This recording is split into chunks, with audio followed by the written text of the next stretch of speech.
What is going on, everybody? Welcome back to Guiding Keys, the story of Kingdom Hearts, presented by the Unlockables podcast.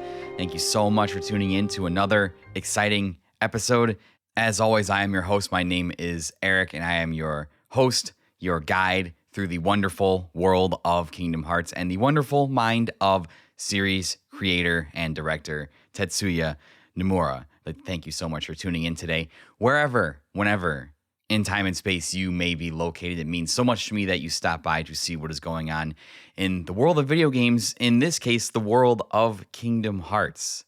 We're on part 3 of Kingdom Hearts Birth by Sleep. It's been a long time getting here. We've had 2 extensive parts on the previous 2 stories for Birth by Sleep. Part 1 being about Terra and kind of about the game overall, making that one a little bit of a longer episode. And part 2 was about Ventus's story. And now we are on to part 3, the finale, the story I have saved for last, which is the story of Aqua, the woman who became Keyblade Master at the start of the story.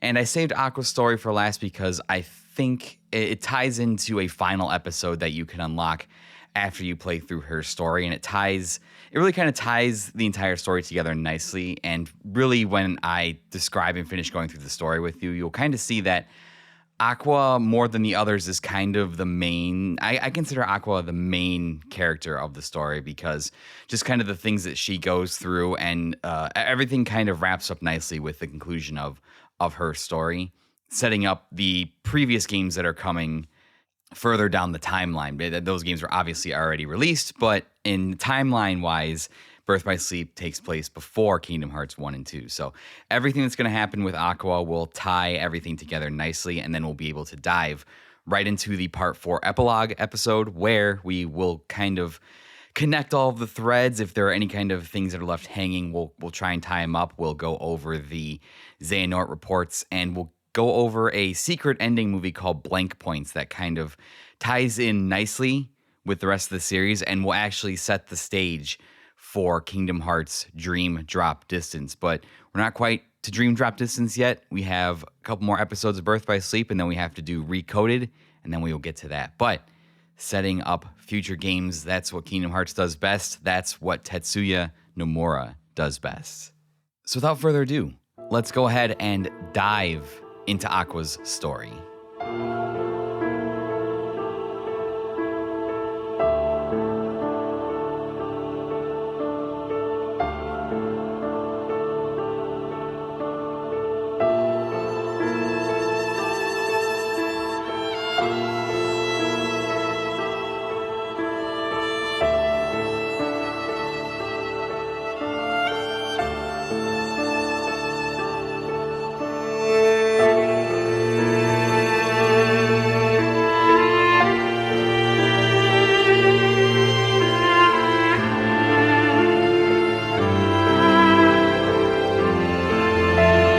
Before I begin telling you her story, let's just have a quick introduction and go over kind of where we left off in the previous 2 parts, just so you guys can kind of get an idea of where we kind of stand and keep these things in the back of your mind as Aqua is adventuring throughout the worlds looking for her friends and trying to figure out what the actual hell is going on. So let's do a quick recap of both Terra and Ven's stories.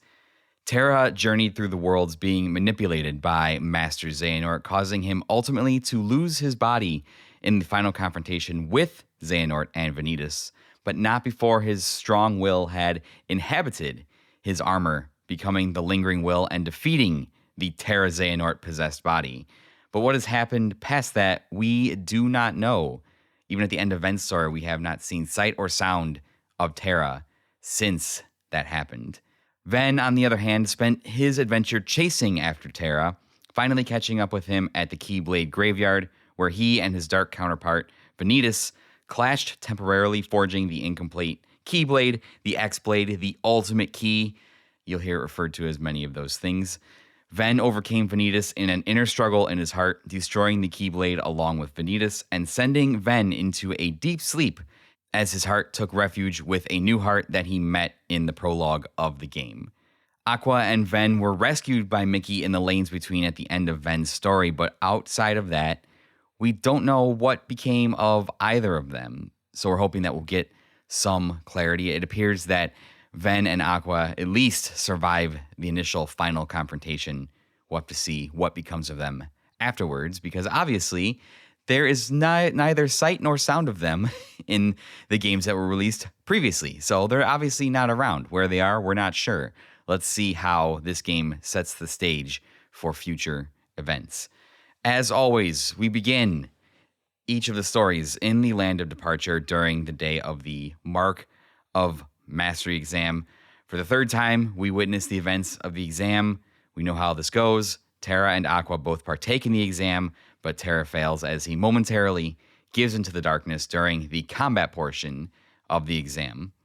We know what happens next to Terra and Ven. Terra, alone with his thoughts, starts being manipulated by Master Xehanort as he prepares to go out into the world to face the Unversed, while Ven is taunted by Vanitas, which causes him to chase after Terra, ultimately coaxing him out in the world, making him stronger to be able to forge the Keyblade.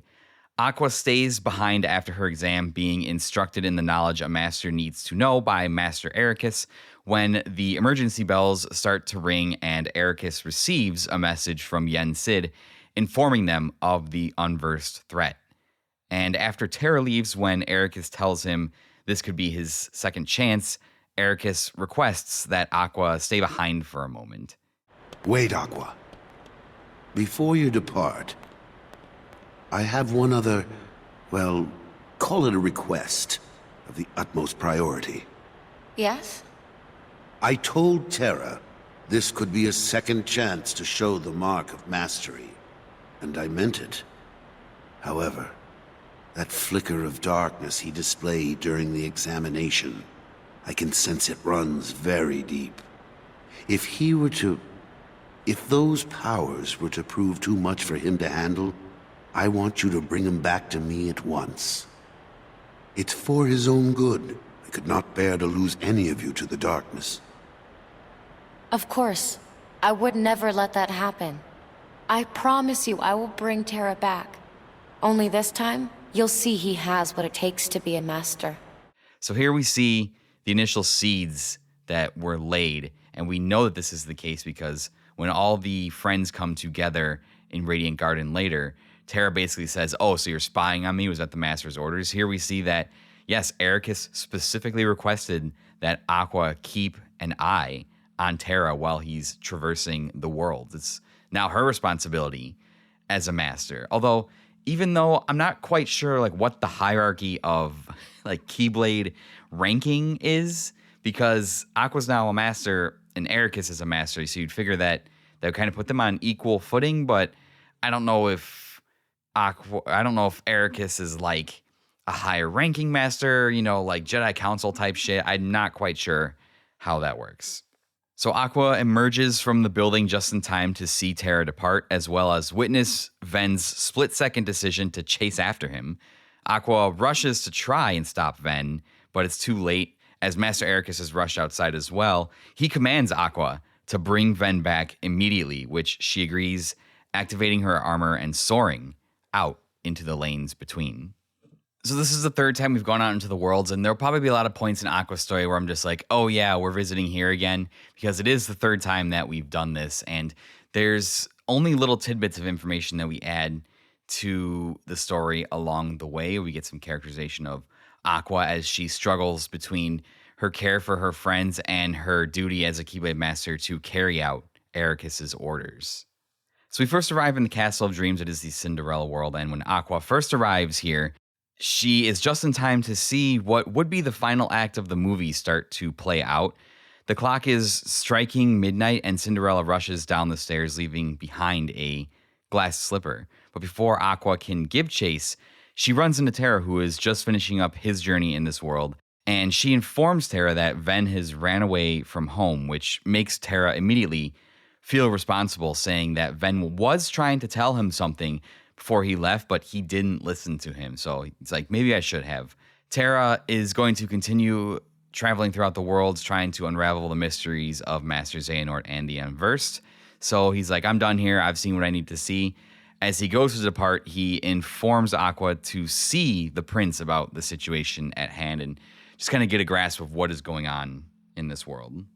As Aqua goes to find the prince, she passes Cinderella's step-family, her stepmother and stepsisters, as she senses a dark presence from all of them, and it causes her to pause for just a moment before she goes and speaks with the prince and his advisor, who begins the quest to find the girl who the slipper belongs to, because obviously that's how the story of Cinderella works out. The prince is so in love with Cinderella that he must find her and must marry her, and the only clue they have is the glass slipper.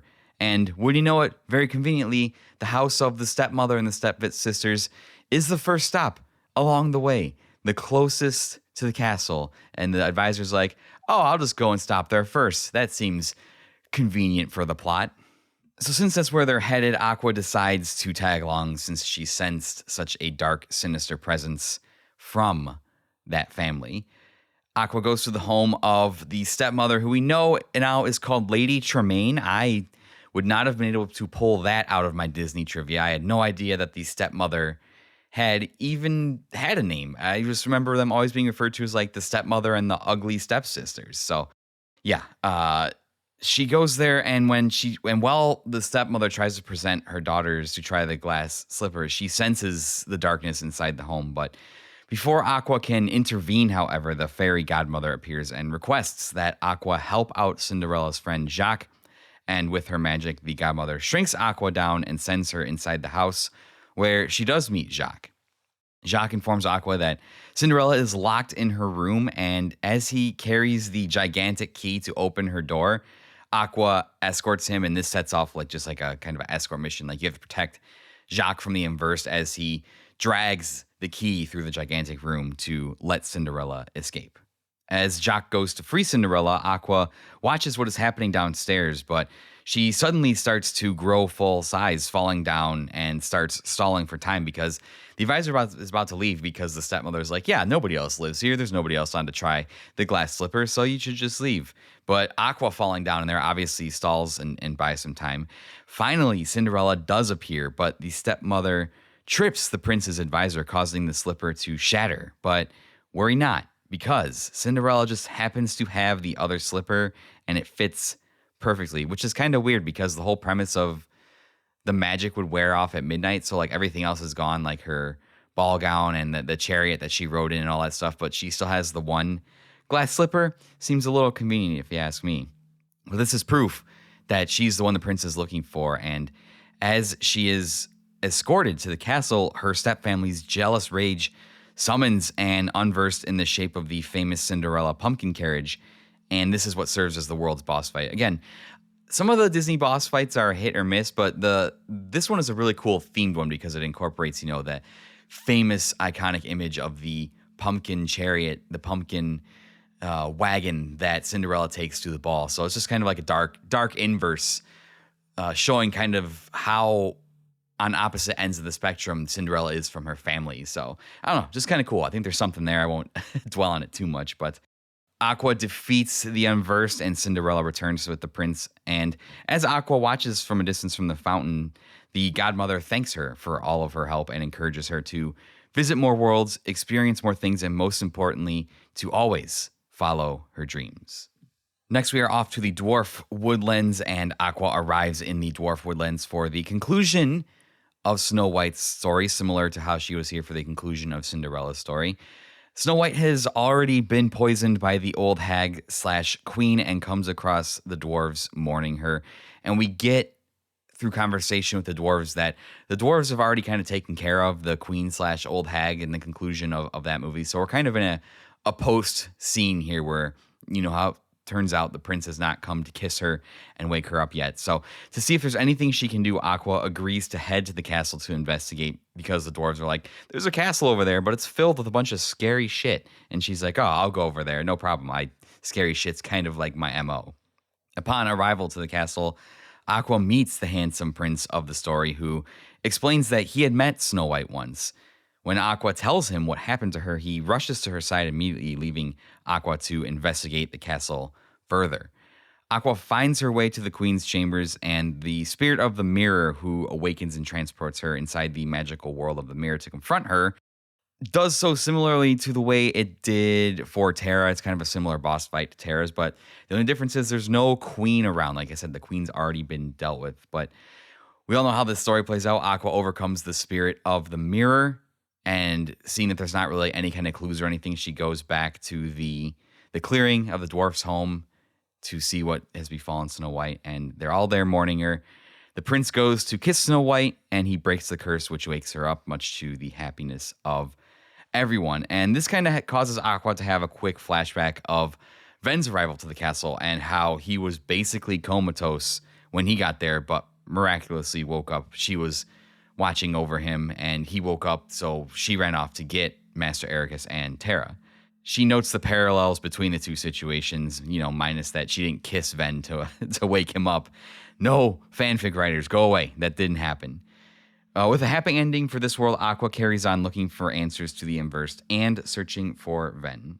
Next, we're off to the Enchanted Dominion, the world of Sleeping Beauty.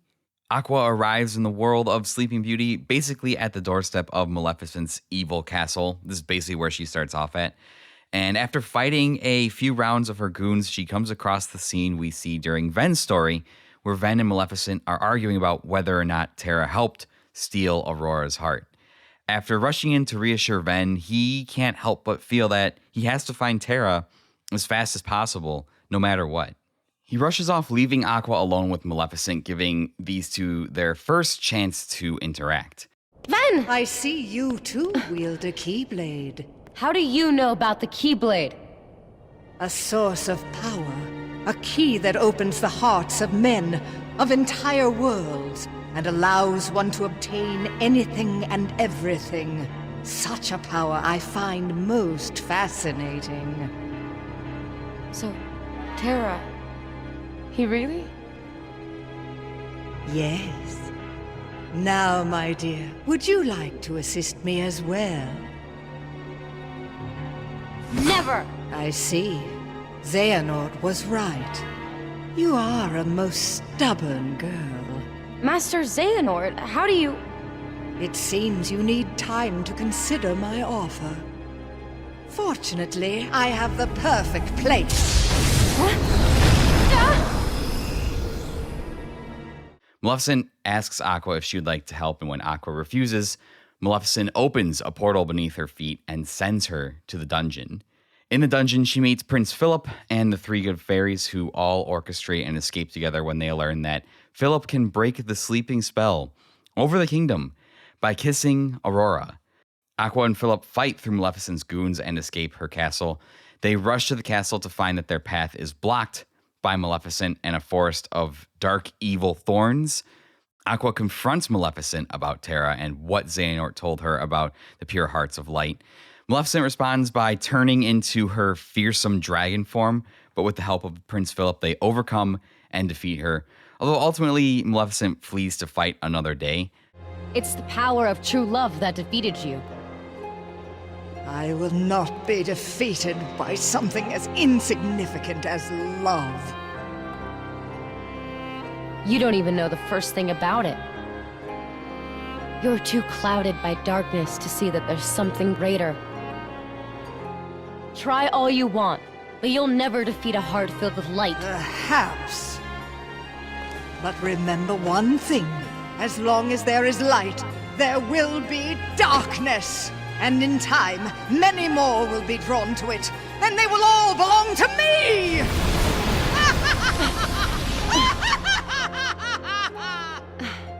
Philip rushes inside to Aurora, kissing her and breaking the spell. But now the seeds of doubt have kind of been planted in Aqua's mind when she sees that this apparently was all wrought at the hands of Terra because he was manipulated by Maleficent.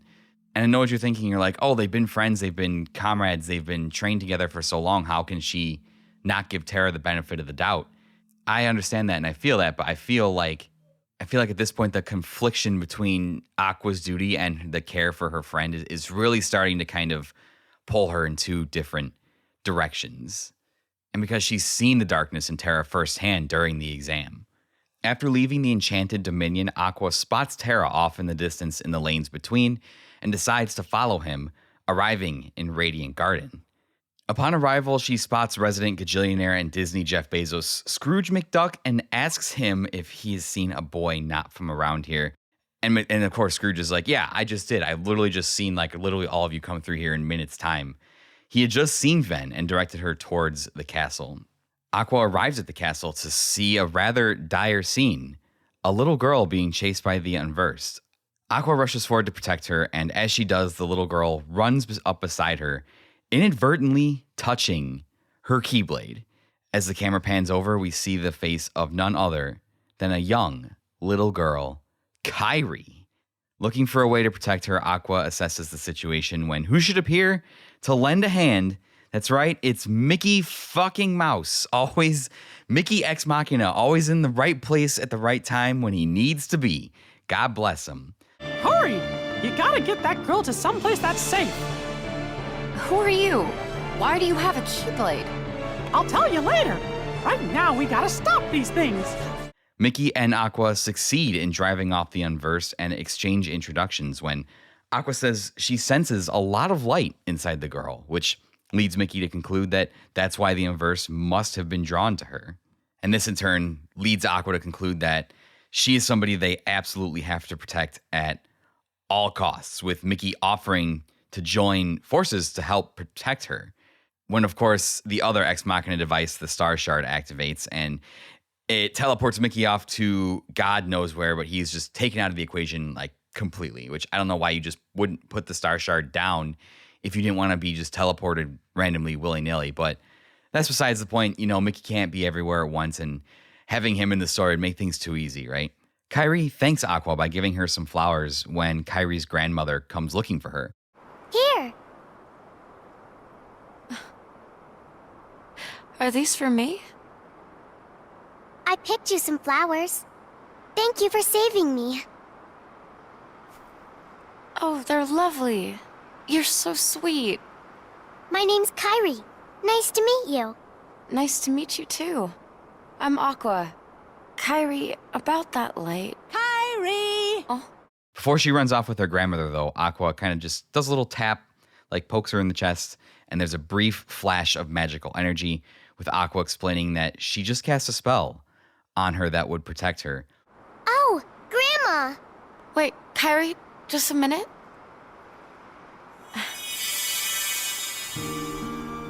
I just cast a magic spell on you. One day, when you're in trouble, the light within you will lead you to the light of another. Someone to keep you safe. Thanks!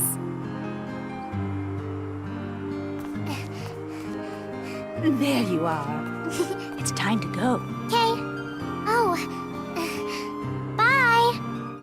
Keep that in the back of your mind, because I'm going to circle back on that in the epilogue when we wrap everything up. As Kairi and her grandmother go walking off, Kairi asks her to tell her favorite story once again, and the grandma obliges, and we hear the telling of the story that we heard in Kingdom Hearts 1. Hey, Grandma? What is it? Could you tell me that story? Again, dear? Please. Very well, then. Long ago, people lived in peace, bathed in the warmth of light. Everyone loved the light. Then, people began to fight over it. They wanted to keep it for themselves, and darkness was born in their hearts. The darkness spread, swallowing the light in many people's hearts. It covered everything, and the world disappeared.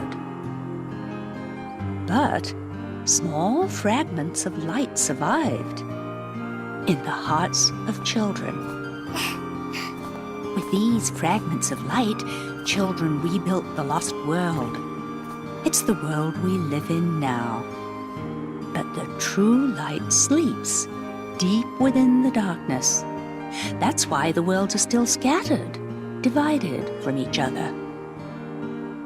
But someday, a door to the innermost darkness will open, and the true light will return. So listen, child. Even in the deepest darkness, there will always be a light to guide you. Believe in the light, and the darkness will never defeat you. Your heart will shine with its power and push the darkness away.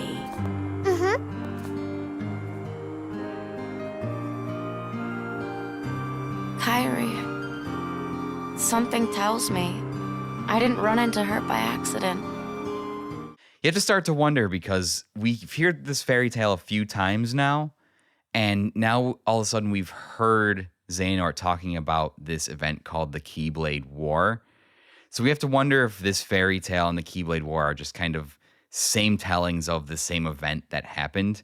I mean, this was supposed to be a fairy tale, right? It's supposed to be just a story of a myth of how the world came to be. But as we've seen, like the Keyblade graveyard and stuff, there's evidence that some kind of big event did happen that caused everything to kind of be set up how it is today. So Aqua takes a moment to contemplate her meeting with Kyrie, convinced that she didn't just come here by coincidence, that it was meant, she was meant to meet this little girl. But she's interrupted in her contemplation as one of the big robot Gundam Unverse pieces goes flying by. And we know how this next part plays out. Aqua meets up with Ven and Terra as the giant Unverse forms the Megazord Unverse that you fight. They work together to defeat it. And this is where the three have a chance to catch up, and they have their falling out as Terra figures out that Aqua was asked by Master Ericus to keep an eye on him. That basically Ericus was like, hey, spy on Terra. I don't trust him. And this hurts him a lot. And this is where also when Terra leaves, Ven tells Aqua that she's an awful person and that she's let being a Keyblade Master go to her head. So Aqua's story arc here very much consists of her new responsibilities as the new Keyblade Master to keep order in the worlds and to protect it from darkness at all costs. And the way she was before, when she didn't have those responsibilities and she could just be friends with her friends and didn't have to worry about what was going on. Like the stress of what she's going through is putting a lot of tension on the friendship. And it's not just the stress of what she's going to, it's the stress of what they're all going through is putting tension and testing their friendship in a way it's never been tested before. Aqua just is kind of contemplating again, and she finds that her feet lead her back to the town square of Radiant Garden when she just so happens to run into the boy in the mask, Vanitas. He asks Aqua if Ven has gotten stronger and also tells her that he's the only one who will be leaving here alive. You get a brief boss fight with Vanitas, with Aqua defeating him. He's just laying there on the ground, and Aqua goes to remove his mask before he jumps to his feet, mentioning how that he's satisfied with what went down and he'll keep Aqua around for a little while longer before disappearing into a portal of darkness. It is after this moment that Ven catches up with her again, stating that he was able to find Terra, but that Terra left again. Aqua implores Ven to go home after Ven asks to go with her, leaving him just devastated and sad. She summons her armor and heads off towards the next world, just leaving Ven behind. I don't know, just hoping that he'll return home. But I don't know why he would just return home. I don't know why Aqua, seeing that Ven just ran off by himself without consulting her, would just choose to return home without consulting her. Although Ven going back home might have saved them at least a portion of their troubles. So after this, we're off to Disney Town once again. And again, I don't care for this world at all. Like, it does nothing for me. I feel like it's just kind of a stupid stop on the story. And maybe somebody can tell me why it matters or, make a compelling argument. I'm sure there is one, but I just don't like it. Aqua has to help Horace Horsecollar, how's that for a deep Disney cut, and get the Unversed off the Chex Notes fruit ball court. And you do this by basically playing tennis / pickleball / some kind of court game against the Unversed. So again, cementing its status as the minigame world. Also, shout out to Horace Horsecollar. Deep Disney trivia cut there. A couple of deep Disney trivia cuts in this episode today. First with Lady Tremaine and then with Horace Horsecollar. When you win, of course, Aqua wins the Million Dreams Award with Ven and Terra. Pete gets put in the banished dimension where he is rescued by Maleficent, not resurrected. Holy shit. Zombie Pete. Be wild.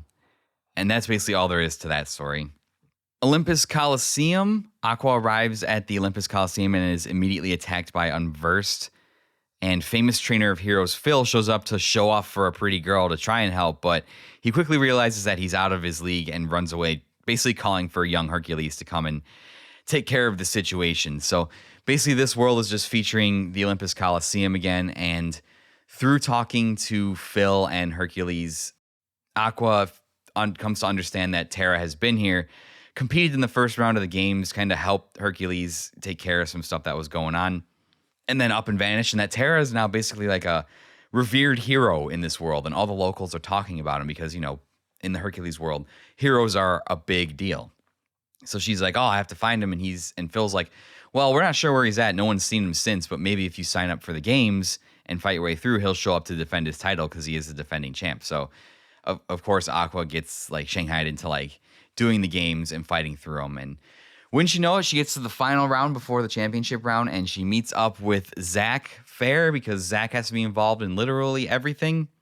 And Zach just mentions to Aqua that he knows Terra, that Terra helped save him during the last tournament, all this kind of stuff. Aqua defeats him, but before any more can be said or done, Hades appears and decides to just take matters into his own hands once again for all of his past scheme failures. I'm not really sure across the three stories what Hades is trying to accomplish here, rather than just like being a menace or just being annoying. Like he doesn't really have like a set goal, right? He just kind of just be annoying. So I don't know.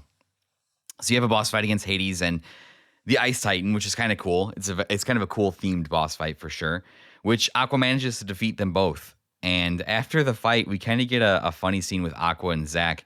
They have the chance to catch up outside, and Zach promises that with Aqua leaving, he'll watch out for Hades and take care of him when he's a real hero. And then he does the most brazen move that I could possibly think of, but it just from what I know about Zach, it seems to be a very just Zach move. He asks Aqua out on a date, which is like just completely out of left field. And from this point on, like we've seen Aqua showcase some emotions, but above all, she showcases the calm collectiveness that you would expect from a Keyblade Master. Calm, cool, collected, grace under pressure, always steps up, you know, that sort of thing. She very ever hardly gets rattled. And here she's stunned, she's stammering, she's at a loss for words. Cannot believe that Zach just asked her out, and she's like, I actually have to leave, like, immediately. And Zach's like, oh, well, that's fine. But he mentions to her that if he becomes a hero, how about she goes on one date with him, kind of like making this bet with her. And she's like, she's just like, her little words is, I'm not making any promises. And Zach just goes to run off to try and fulfill it. So just interesting little, I don't know, just kind of out of left field. Zach wants to go on a date with Aqua, and it's absolutely just nuts. It really kind of all the things that Aqua has seen in her travels and all the monsters that she fought, it's getting asked out by a boy that throws her off the most. And it's understandable because you have to think it's very clear in the story that her and Terra are friends, right? They're friends, they're coworkers, they're best friends. They're more than coworkers, but they've been trained together. They're like brother and sister. There's not a romantic connection there at all, right? So she hasn't really thought about boys and stuff growing up. She's been dedicated to her craft. She's been dedicated to becoming a Keyblade Master. That's all that consumes her, is all of her training. So to be out in the world and then all of a sudden have these like personal relationships starting to form, and somebody asks her out on a date, really, really throws her off. And just kind of a really cool way to see the insight into Aqua's character, where it's like she's strictly about business. She's calm, she's cool, collected, but when this happens, she just doesn't know how to handle it because she's never been in that situation before. Next up, we're off to deep space, the Lilo and Stitch spaceship world. Aqua appears on the spaceship and immediately engages some Unversed that are running around. After the battle, she finds Stitch's makeshift wayfinder, which Stitch quickly snatches back from her, growing angry at her until he notices her Keyblade. But before anything else can happen, however, Captain Gantu appears, chasing Stitch off, and he takes Aqua to the Grand Councilwoman, who I will refer to as GC from now on because I'm not saying Grand Councilwoman every time I want to mention her. Aqua explains the situation to her and offers to help with the Unversed on the ship. The GC agrees, making one other request that Aqua help capture Stitch and his creator, Dr. Jumba. So Aqua agrees to that. Aqua catches up to Stitch, saving him from the Unversed that surround him. And as she tries to speak to him and explain the situation, he simply says the word Terra and begins to run off as more Unversed appear. But he's forced to team up with Aqua and help defeat them. And they do defeat them together, but Stitch simply says Terra once again and runs off. Upon completing her search, Aqua locates Dr. Jumba and Stitch, and Jumba tells her of their previous encounter with Terra, how protective he was of the Wayfinder that Aqua gave him, and saying that's why Stitch made a copy of it, because to Stitch it represents friendship, like we talked about in Ven's story. Before any more can be said, though, Captain Gantu intervenes. He's going against the GC's orders, and he tries to capture all of them, kicking off a boss fight against him, which, again, another really cool Disney-themed boss fight. There's things that... There are little nitpicks I have about this game that I might talk about in the epilogue, but Kingdom Hearts in general uses the Disney villain and Disney-themed boss fights to really, really great effect. They set themselves apart from just the standard Heartless boss fights because of how well they match the theme of the world. And this is just another example here. As this fight reaches its conclusion, the GC interrupts and scolds Gantu, putting him back on patrol and ordering him to escort Stitch to his exile destination. But Aqua intervenes on Stitch's behalf, begging for him to have a chance, which the GC says she will consider, although we know during Ven's stay, which is the conclusion of the story, that Stitch ends up escaping and warping into hyperdrive, where he allegedly ends up on Earth to meet Lilo, since that's how the events of the movie go. So, yeah, that's how it goes. So we're done with those group of worlds. We have one more left before the conclusion, and that is Neverland. Aqua arrives in Neverland, and the story here is how she gets swept up in Peter Pan's and the Lost Boys treasure hunt. She finds the map and becomes expedition leader, leading them all over the island to try and find the treasure. Of course, Captain Hook has to interfere when he thinks he's found the real treasure, but what he actually found was the chest that Peter Pan and the boys had put all their memories into, the same one that Ven had left the wooden Keyblade given him by Terra in. After they chase Hook off, Aqua picks up that wooden Keyblade and deduces that Ven was here, but she's quickly distracted by something else off in the distance, like she can sense something or someone saying that someone else is there as well. She emerges in the clearing of the Indian village, and who should she see but the boy in the mask, Vanitas, approaching, holding onto the wooden Keyblade Terra gave Ven. Vanitas snaps it in half, saying that Ven has outgrown it, just how Vanitas has outgrown his need for Aqua. You get another titanic clash between Aqua and Vanitas, and at the end of this fight, Aqua strikes a blow that sends Vanitas' Keyblade flying as he crashes to the floor, but Aqua also falls down, completely exhausted from the fight, passing out from the sheer effort it took just to defeat Vanitas. Pan finds Aqua unconscious, shaking her awake, and Vanitas is nowhere to be seen, but Peter Pan is upset that Ven's treasure he left behind was broken. But Aqua quickly realizes why Ven left it behind, because he realized that the ties that bind friends together are stronger than any object that could represent it. Before Aqua leaves, Pan extends an open invitation to all three of them to come back and visit sometime, which they ultimately do not, because shit hits the fan. That ultimately concludes Aqua's adventures through the Disney worlds, and now we are going to start hurtling towards the conclusion. So Aqua's journey in the worlds are over, and now it's time to actually wrap up the entire story of Birth by Sleep. But before we can do that, as Aqua ventures on her way to her next destination, she notices a bright, blinding light as she flies through the lanes between, and she heads towards it. And as she heads towards it, she finds herself in familiar territory. Not familiar for her, but it's familiar for us as she arrives on Destiny Islands. And upon arrival, the first thing she immediately notices are the star-shaped Palpu fruit that inspired her Wayfinders. If you remember in the way back in Terra's story, the introduction video before you even branch out and start playing other character stories, she said her Wayfinders that she made everybody were inspired by a world that has star-shaped fruit, that it said when you eat the star-shaped fruit, you're connected forever. So she's arrived at the place that, and confirmed its existence, arrived at the place where she read about this fruit, and it's confirmed. She doesn't have very long to her own thoughts, however, as she notices Sora and Riku racing along the beach, and she's immediately drawn to them as Terra was. The boys notice her above the bridge as she jumps down to greet them. The first thing she notices is the look of sincerity on Riku's face is so genuine that it reminds her so much of Terra, and she's stunned at how much Sora looks like the spitting image of Ven. This boy looks so sincere, just like Terra. And this one, he's a spitting image of Ven.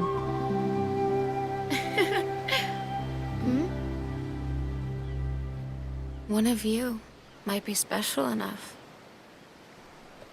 Hey, you two mind telling me your names? I'm Sora. And you? Riku. Someone has already passed this boy the power. Was it Terra?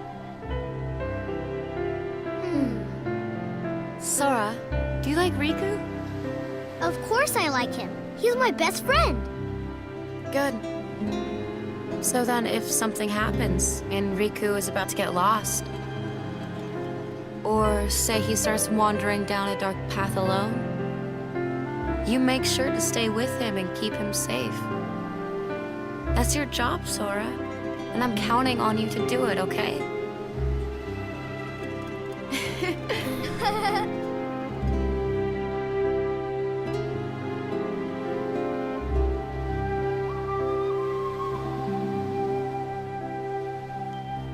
And as Riku introduces himself, Aqua takes note that, and I'm not sure how she's able to see this, but she notes that somebody has already passed him the power, which is her exact words, wondering if it could have been Terra. And we know that it is Terra because Terra performed the ceremony to pass along the gift of the Keyblade to Riku. After asking Sora if he likes Riku, which Sora responds, of course, that they are best friends, Aqua tells Sora that it is his job to look after Riku, to take care of him if he starts to wander a dark path alone. The boys go running off, leaving Aqua to sit on the tree and contemplate once again. One Keyblade is enough for any friendship. I learned it the hard way. I wouldn't wish our lives on those children. Terra, please tell me, what's to become of us? And this is the interesting part here. You might think that upon Aqua's arrival to Destiny Islands and her interaction with the boys, and she notes that Riku has already been passed the gift of the Keyblade, well, that makes sense as to why he can wield it. So you might be expecting her to do the same for Sora, because Sora can wield the Keyblade, but she chooses not to. Instead, choosing to encourage Sora to always watch out for his best friend and take care of him no matter what, stating that one Keyblade is enough for any friendship, basically reflecting on the experience of her own friendship with 3 Keyblade wielders. So yeah, it's interesting. Aqua chooses to not pass Sora the power of the Keyblade, even though she notices that both Riku and Sora both have strong hearts. And it's kind of interesting here because we kind of see the dichotomy. Terra arrives and immediately notices Riku. Aqua arrives and notices them both together, but ends up speaking more to Sora rather than Riku. So just kind of interesting there as to kind of the thought processes differ between Terra and Aqua. Upon leaving the Destiny Islands, Aqua comes across Mickey unconscious in the lanes between, and through his mutterings, Aqua hears the name Yen Sid, so she rushes to take Mickey back to the tower where Donald and Goofy are overjoyed to see their king again. Yen Sid does not waste, he wastes literally 0 time, like literally the first minutes that Aqua is there, he delivers to Aqua the grave news that Master Ericus' star has blinked out, meaning that he has been struck down. And Aqua is just in disbelief, asking who is responsible, to which Yen Sid replies, Master Xehanort and Terra. Aqua can't believe this. She slams her hands down on his desk in front of her in disbelief, refusing to believe it. Yen Sid hopes that she is right and tells her Terra's heart is leading him to the Keyblade graveyard. Aqua doesn't hesitate. She doesn't have anything else she has to hear. She leaves immediately, knowing she has to find her friend before it's too late. Aqua arrives in the Keyblade graveyard, and we know how this part goes. She ultimately fights through whatever unversed are there, meets up with Terra as he explains why he helped kill Master Ericus. It was to protect Ven, and that he was tricked by Master Xehanort. Ven shows up telling them about Xehanort's plan to forge the Keyblade, the ultimate key, the Master Keyblade. I know I'm kind of glossing over a lot of this, and listening to a podcast on how the stories intertwine will never replace playing the game. After you've done this twice, and you're playing through this moment a third time as Aqua, the weight of everything that's going on really hits you because you have all of the rest of the pieces of the puzzle. And that's why I do really love this game, because the way it kind of splits the stories into three and they kind of overlap and build on each other to when you ultimately play Aqua's story as the final story in the game, you really have an appreciation and a weight for everything that's happening. And as you do, you kind of start to build this sense of dread that you've already seen what's happened in Terra and Ven's stories. And going into this, you're just knowing that this is probably not going to end well for any of them.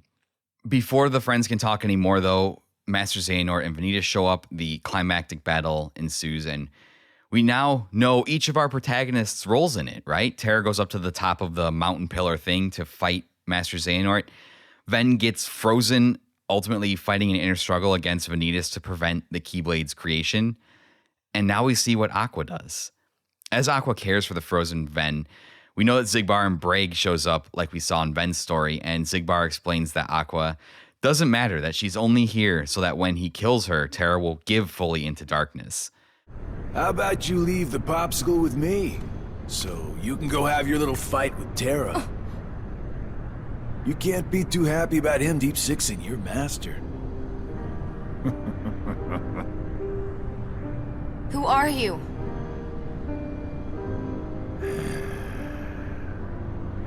You think you two have got some grand role to play. As if. You're only here so that when I finish you off, Terra will succumb to the darkness. So, who wants to go first? Shut up! Oh, so this kiddo thinks he's a full-fledged Keyblade wielder. He's got the angry look down. Go ahead if you want to waste your time. Keep trying to drive us apart with your mind games. It'll never work.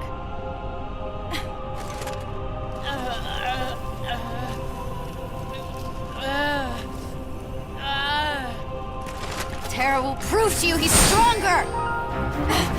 Aqua!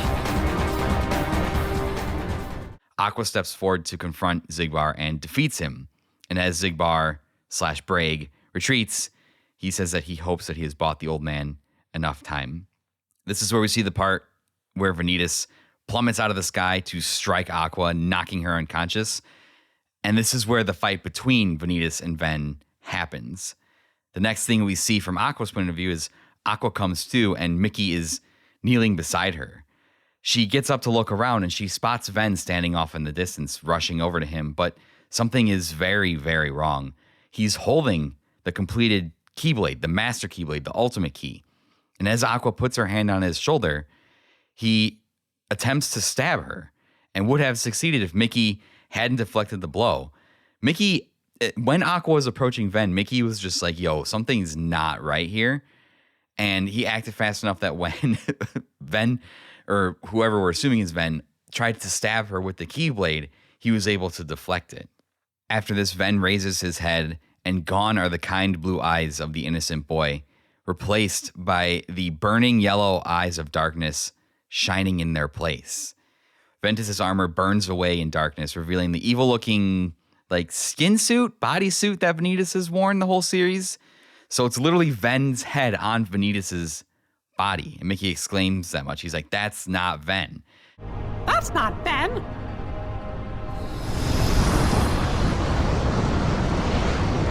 Correct. I am not Ventus.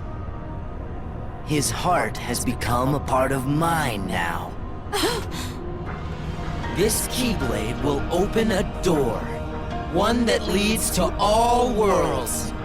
Then, Keyblade-bearing warriors will flock here from each and every one of them to battle for the light within Kingdom Hearts.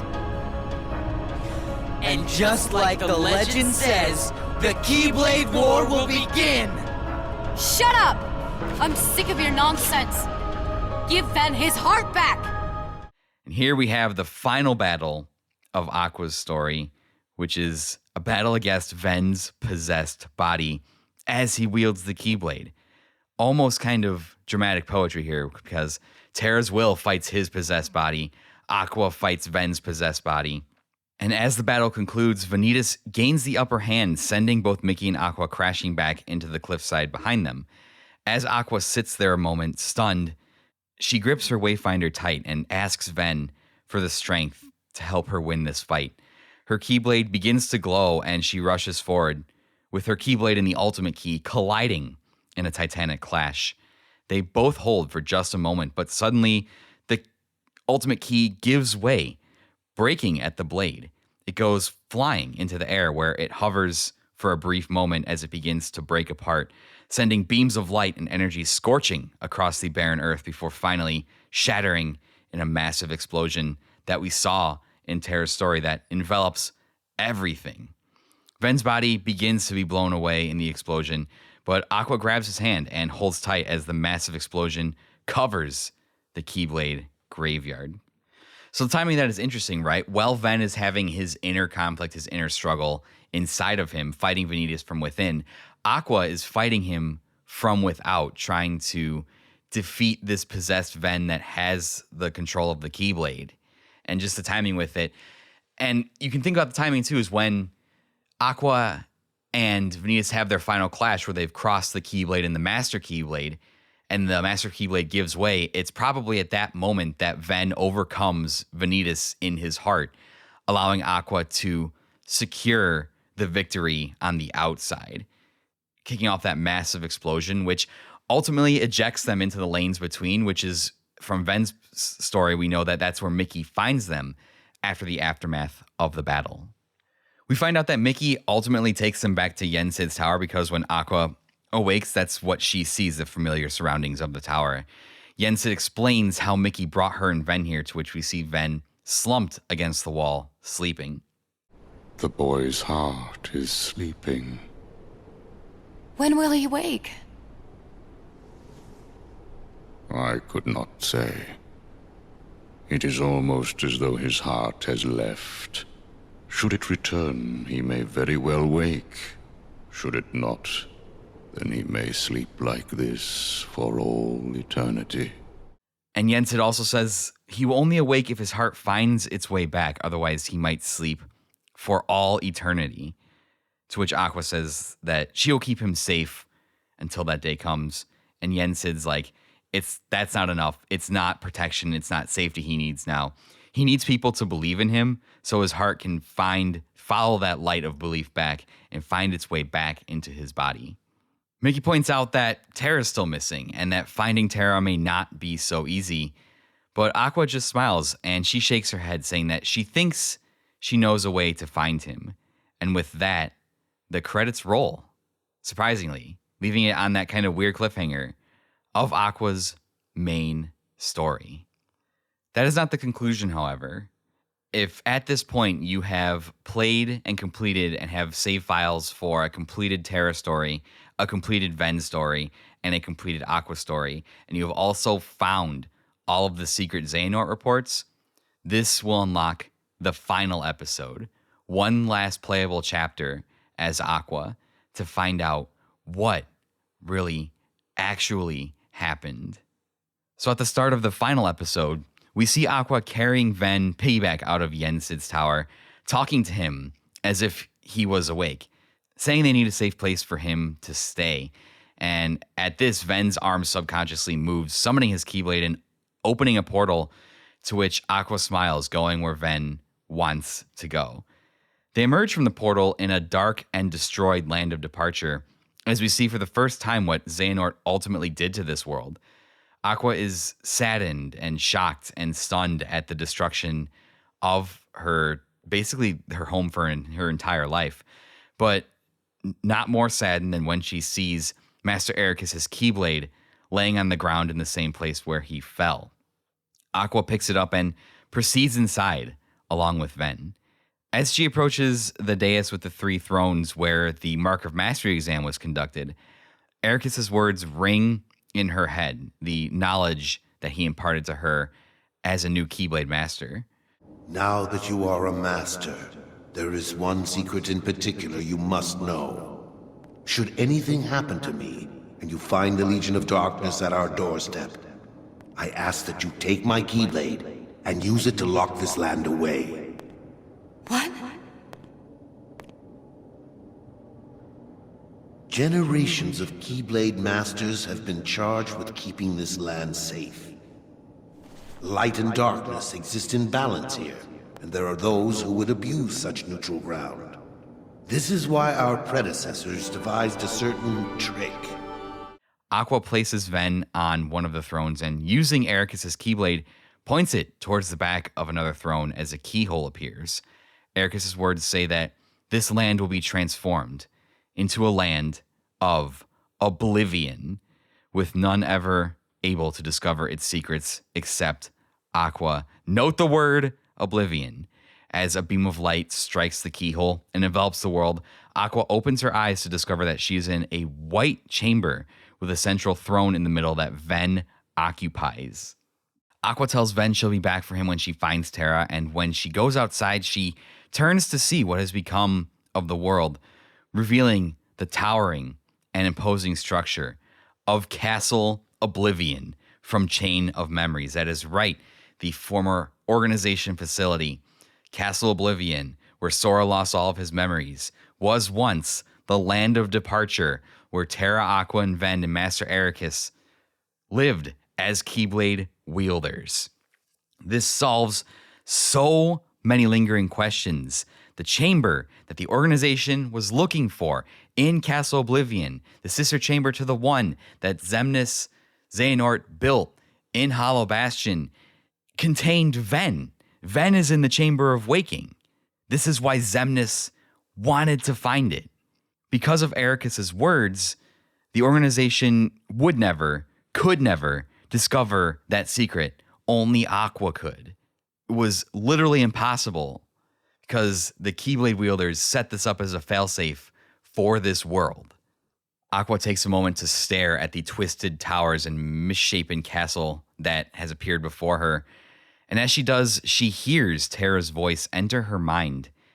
Aqua, put an end to me. Terra, tell me where to find you. She departs, and following her connection to Terra, ends up back at Radiant Garden. And as she enters the town square, she comes across him standing in the middle of the square under dark storm clouds, staring into the sky. As Aqua runs to him, calling his name, he lowers his head, and we see he still has the stark white hair and piercing yellow eyes of when his body was taken from him. But he seems out of it. His eyelids are half shut. He doesn't respond to Aqua right away. He seems like he doesn't know where he is. When his eyes meet Aqua, he grabs her by the throat, lifting her up, and asks who he is.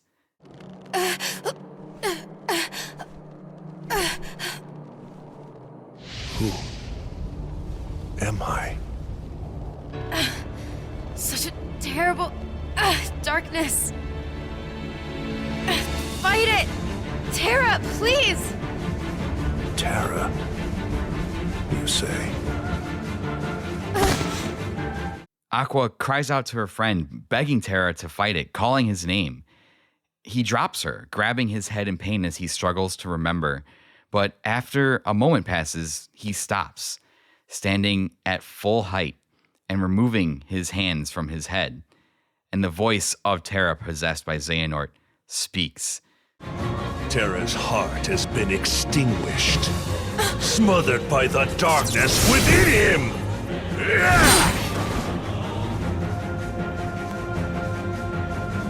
My name is Master Aqua, Now return my friend's heart, or pay the price! This is the actual final boss fight of the game. Aqua against the body of her friend, possessed by Master Xehanort, while the epic track Dismiss plays in the background. And this music track incorporates musical themes from Birth by Sleep with the music themes of the fight with Ansem and from the Dive to the Heart from Kingdom Hearts 1, signifying the connection between this game and the first, between the past and the present, or in this case, the past and the future of what would come.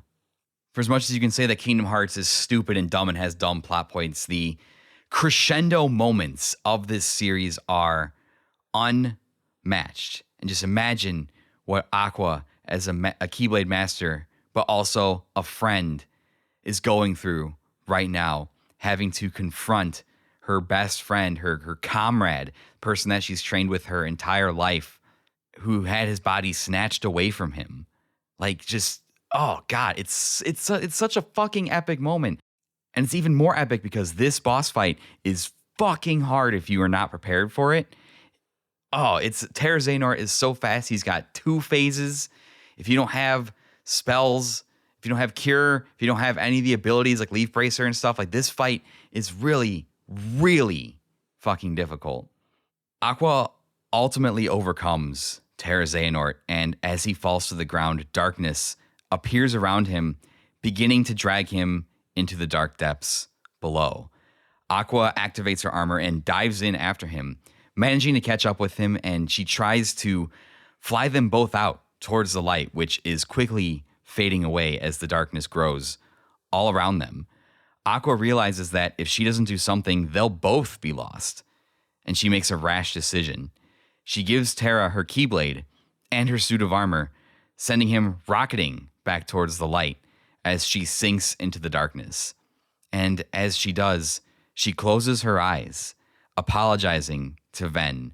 Ven, I'm sorry. I might not make it back as soon as I thought, but I promise I'll be there one day to wake you up. As she disappears into the darkness below. We transition to Destiny Islands. Sora and Riku are laying on the beach at nighttime when they decide to get up and go inside.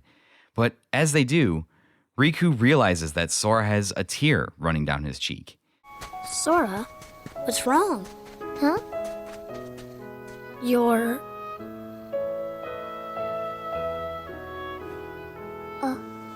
That's weird.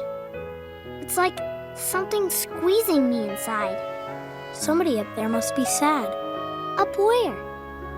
They say every world is connected by one great big sky. So maybe there's somebody up there in all those worlds who's really hurting. And they're waiting for you to help them. Well, gee, do you think there's something I could do? Maybe they just need you to open your heart and listen. I don't know, Riku. You say some weird stuff sometimes, but I'll try it. Okay. Sora is skeptical, and kind of makes fun of Riku for always being so serious, but he tries it anyways, and he closes his eyes and asks out into the expanse of the world from his heart, "Hey, can you hear me?" We transition to a shot of Ven at Castle Oblivion, hearing Sora's voice reaching out. It's worth noting that during this conversation with Riku and Sora that Ven's theme is playing in the background. We transition to another scene as Braig/Zigbar leads fellow future organization member Dylan and the man we now know as Ansem the Wise into the town square at Radiant Garden, where they find Terra Xehanort laying there, unconscious. Ansem the Wise goes to help him up, asking the man what ails him. Young man, what ails you? Can you speak? Tell me your name. Xehanort. Xehanort. Quickly, get him to the castle. You can count on me. We get a quick shot of Briggs/Zigbar, who smiles. He picks up Xehanort to get him off to the castle, asking Dylan to grab the suit of armor and Keyblade that were laying on the ground next to him. And this is how Xemnas comes to be in possession of this Keyblade and the armor of Aqua that he keeps in the Chamber of Repose, that he goes into and talks to and calls it his friend in the cutscene in Kingdom Hearts 2. So this explains how a man named Xehanort comes to be an apprentice under Ansem the Wise. Terra Xehanort, with his memories fuzzy, is found by Ansem the Wise in Radiant Garden, who takes him under his wing and will go about to kick off the events that have so far defined the series. Xehanort studies under Ansem, steals his name and research, turns himself into a nobody and heartless, forms the organization. This final episode of Birth by Sleep ties everything to the previous games. It cannot be understated. If you play Birth by Sleep and haven't experienced this final story, you're not going to get this information. We transition to one final scene. Aqua is wandering aimlessly through the realm of darkness, not sure how long she's been down there. Suddenly, giant Darkside Heartless rise up to surround her. She jumps back, summoning her Keyblade to fight, but quickly lowers it, realizing that it's pointless, saying that maybe she should fade into the darkness here. The Heartless quickly raises its gigantic fist to crush Aqua, but not before there's a flash of light, and Ven and Terra's old Keyblades rocket out of the darkness, striking down the Heartless that surround her before disappearing into the distance. Aqua manages a smile in that desolate place, and as she holds her Wayfinder, she sees images of all the friends she made, and most interesting, she sees the face of a young Sora last. She holds out her Wayfinder, telling herself there is always a way. And this is where the credits roll for the last time, completing our adventures in Kingdom Hearts Birth by Sleep.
So since this episode has the extra final episode in it, now that we've played all of the stories, I'm not going to spend extra time here in this episode tying together everything.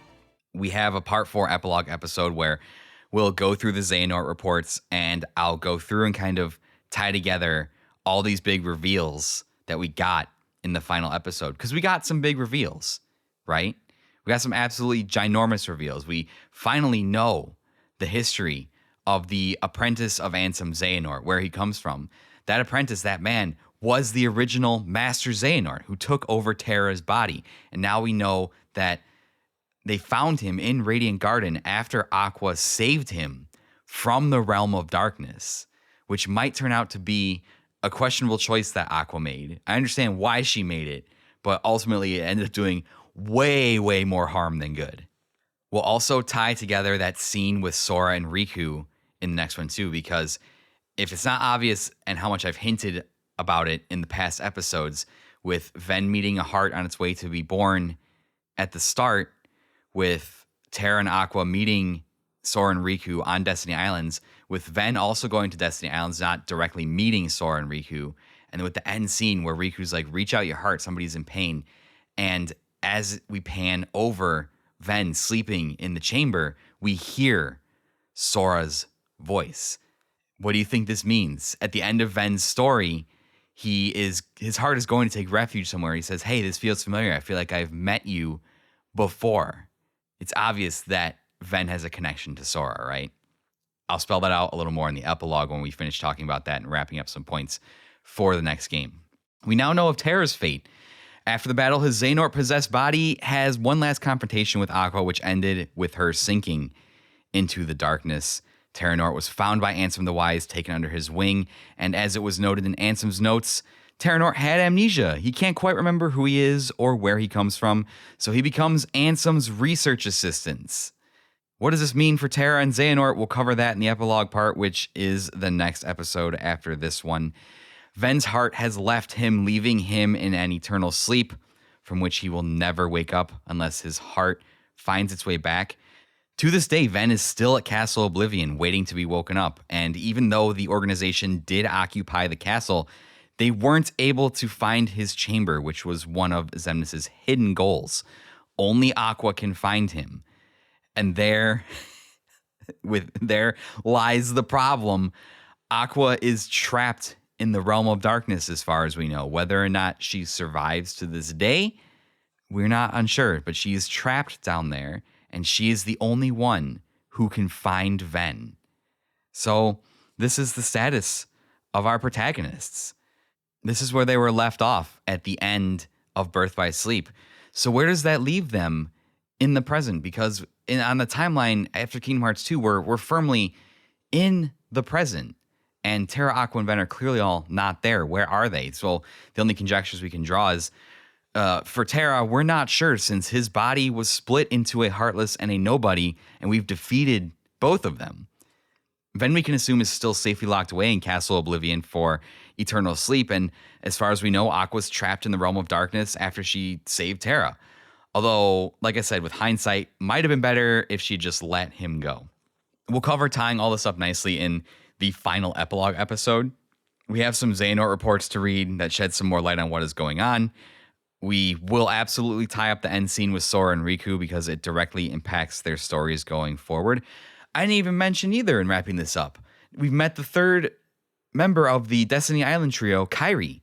And that's important to know because she was a girl. She grew up in Radiant Garden/Hollow Bastion before her world was taken over by darkness, and she ended up on Destiny Islands. And she ended up there because of the spell that Aqua cast on her, that her heart would find another strong heart of light to protect her if she ever needed it. And it obviously found Sora and Riku. That's why she ended up on Destiny Islands. We'll tie all that in the epilogue episode. We've got a lot to go over there. And there's even a secret final movie that gives us a little bit more information. I don't normally talk about the final movies because they're normally flashy, very highly animated CGI cutscenes. But this time we get like 10 minutes of extra cutscenes for like the aftermath of things that happen that will directly tie into Dream Drop Distance. It's very, very important. And we'll be touching on that in the epilogue episode. So please be sure before you go, if you're listening and this entire series is already out, before you go on to Recoded, listen to the epilogue part. It's very, very important. But that's going to do it for today. And as of right now, we've completed all of the main story paths in Birth by Sleep. Our time gameplay-wise with the game is over. We've journeyed through it, and it's been incredible. It's been awesome playing this game again and reliving the stories and seeing. I really have a different perspective now, despite the fact that I've played a lot of these games so many times. Playing them all back to back and podcasting about them has really allowed me to see the story threads running through the entire series. And I've, even to this day, even to this last playthrough, caught things before that I never noticed. But now that I'm playing all the games in closer fashion to one another, I'm like, oh, okay, like that was implied here in an earlier game. So I gave Nomura a lot of crap when this game came out because I was just like, oh, he's just doing revisionist history so that they can sell more games. But this, I feel like this was kind of at least somewhat of the plan all along. And it's interesting to see those threads tie in to the earlier games, which happened later on the timeline. So we'll wrap everything up with an epilogue, and we'll keep going and seeing how those threads connect until we get to the conclusion of these games. And we'll see how the adventures and lives of Aqua, Terra, and Ventus affect our future heroes, Sora, Riku, and Kairi, and ultimately the machinations of Master Xehanort, setting up what happens in Kingdom Hearts 1 and Kingdom Hearts 2, and maybe even going forward. We'll have to see. But until then, thank you guys so much for listening. I always really appreciate when you guys listen to these episodes because they're just angry rants of me yelling about weird Kingdom Hearts and Tetsuya Nomura stuff. But if you'd like to keep up with the show, you can go to linktr.ee/Unlockables podcast. Find all the social links there. The show Twitter, my personal Twitter. I'm not calling it X. I refuse to. Instagram, you can join our Discord server. We've got a lot of great video game content creators in the Discord server. We talk about sports, music, games, anything and everything you can think of. We have a really, really great time. So if you want to catch up with us, if you want to comment, if you have questions you want to ask me, maybe I can answer them.